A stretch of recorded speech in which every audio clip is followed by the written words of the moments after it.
Tingnan nyo yung bundok ng Bali.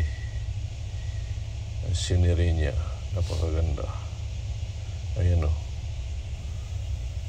Pag dito ka sa dagat, makikita mo ang kabuuan ng bukid ng bundok at yung kanyang mga buildings, resorts, at saka yung mga households.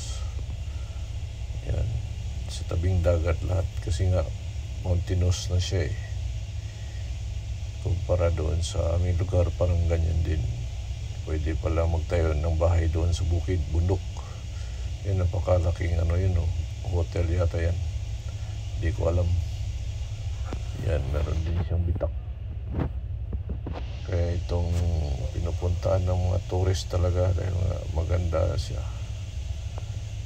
Ito dito lang to sa isang party. Pero napakalawak niyan kung saan ang mga beach. Doon sa kabila yata yun. Kasi kami dito nakarating lang dito sa lugar na ito, banda. Iba naman kasi ang leisure. Kasi iba naman ang napunta namin dito para lang mag-refuel. Itong side na to, dito nakaimbak ang mga langis.